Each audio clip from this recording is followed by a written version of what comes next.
A stonemason chisels away at a rock. He may have chiseled it 100 times, but there is no sign of a crack in the stone. But on the 101st chisel, the stone splits in half. I know the result was not the last chisel, but the result of a series of previous chisels. A breakthrough moment is usually the result of a series of previous actions. Actions that have built up the potential needed to trigger a major change. Hello everyone. Welcome to Audible Wisdom. Today's book is James Clear's bestseller, Atomic Habits. What are atomic habits? Simply put, atomic habits are small but incredibly powerful habits. Just like atoms are the basic building blocks of everything in the physical world. Atomic habits are the fundamental units of our behavior and lifestyle. James Clear points out in his book that when people try to change their lives, they often focus on big goals or significant changes. However, real change often comes from those seemingly insignificant daily actions. A simple example is reading 10 pages of a book every day. This may seem trivial, but if you stick to it daily, by the end of the year, you'll have finished several thick books. This is the power of atomic habits.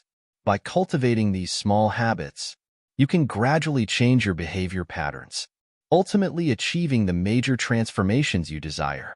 It's these small, persistent habits that are the only way we'll ever get ahead. Don't underestimate the power of micro habits. The kind of habits you have are the kind of results you'll get. And that means, with better habits, anything is possible. Everyone likes to set goals. If you want to lose weight, you set goals. If you want to be better at your job, you set goals. If you want to have a more harmonious family relationship, you set goals. And yet, of all these goals, only a fraction of them are actually achieved. Why is that? It's because you have a systemic problem. What's the difference between a goal and a system? You set goals to win a race. You build a system to stay in the game. The latter is more of a long-term mindset and less focused on specific goals. A system is not about a single accomplishment.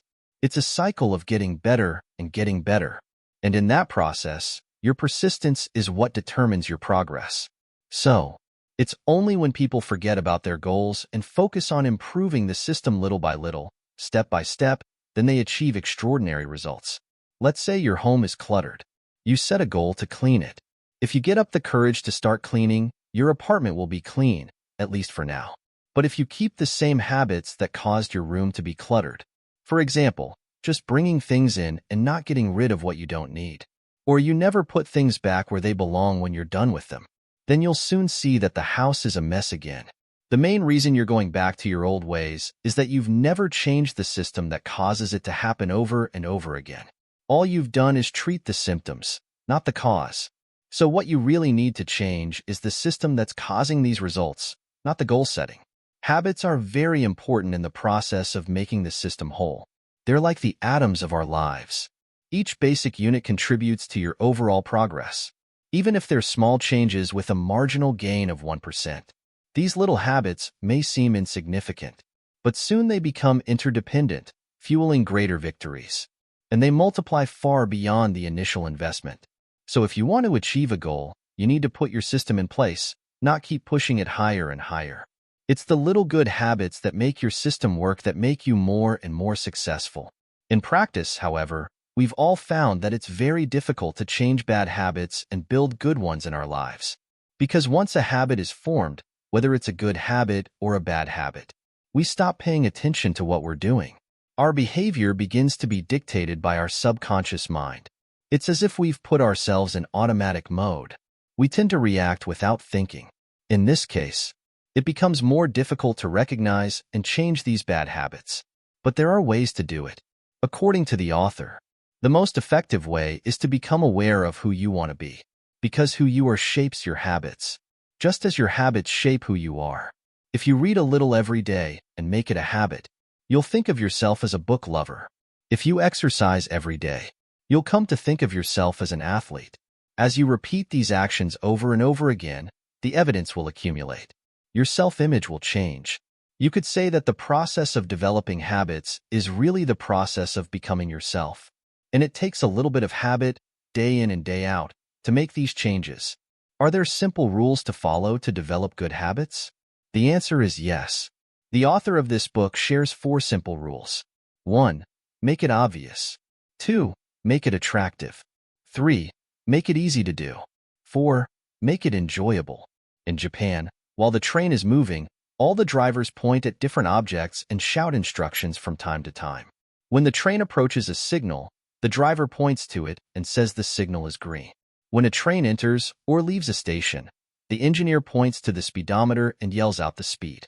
When a train leaves the station, the driver points to the timetable and says the time. On the platform, other employees do the same.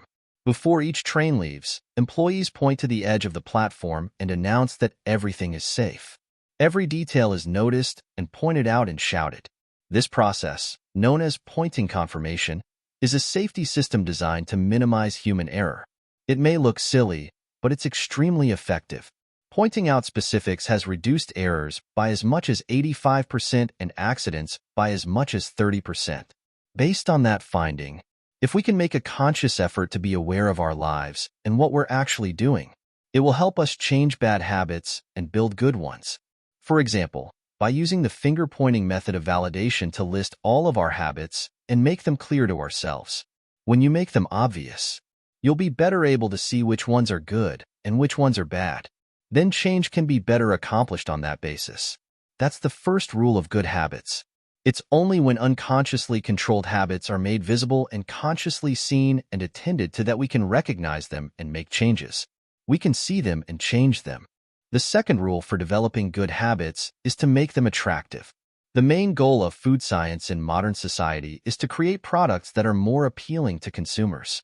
Scientists have always been able to find excitement in every product. The precise combination of salt, sugar, and fat stimulates your brain so much that you can't stop eating it. Because super tasty foods are more appealing to the human brain, you can't help but overeat. The modern food industry and the overeating habits it has created are an example of the second law.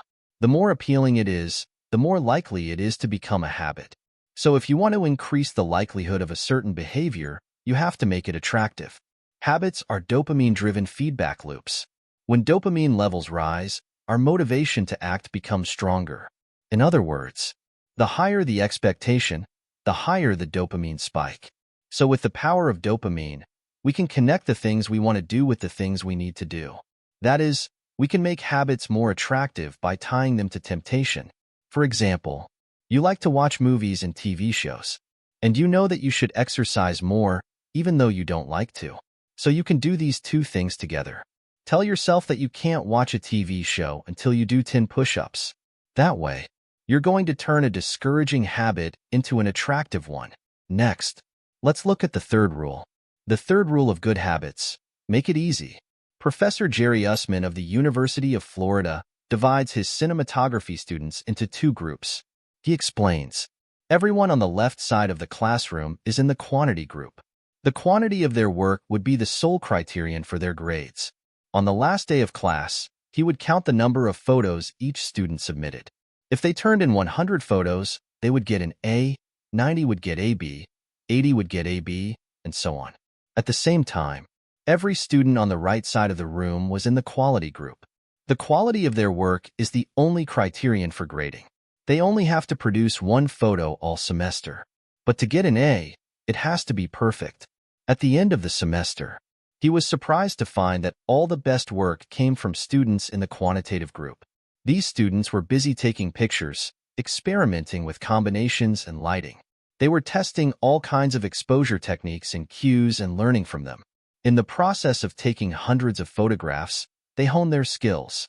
However, the quality group did something completely different.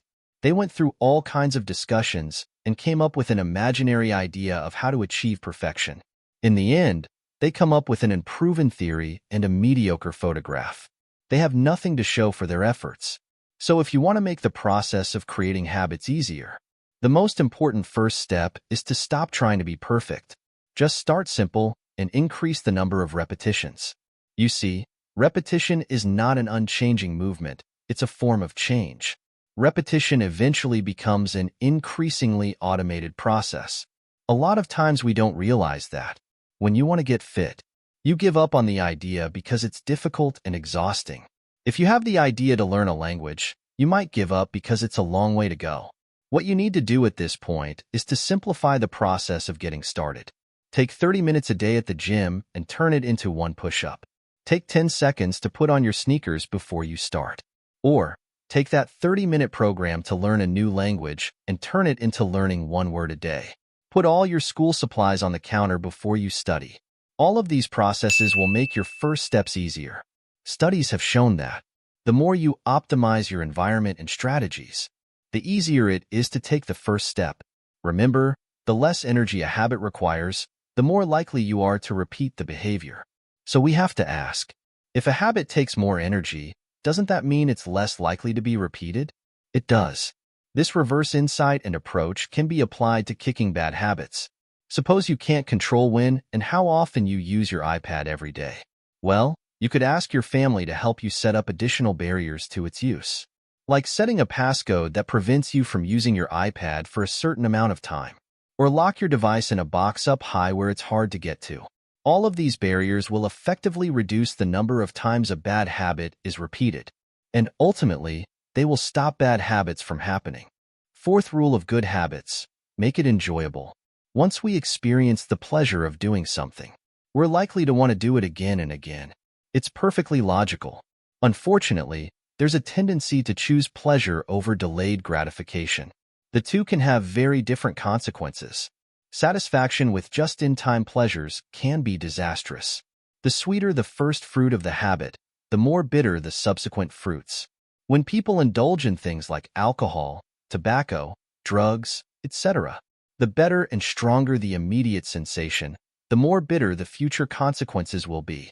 Conversely, if you're willing to wait for the reward to come, if you're willing to train yourself in the habit of delaying gratification, you'll face less competition and usually get more reward. Studies have shown that it's usually just a few people who make it all the way to the end. As the authors point out in this book, at some point, success in almost any field requires you to ignore immediate rewards and replace them with delayed rewards. It's important to know what's a good habit and what's a bad habit. Once you've established that premise, then go for something that has a long-term payoff. You might want to add some immediate pleasure to it to increase the likelihood of repeating the behavior next time. Conversely, adding a little instant pain makes repeating the behavior pointless. For example, you have a bad habit of spending without restraint.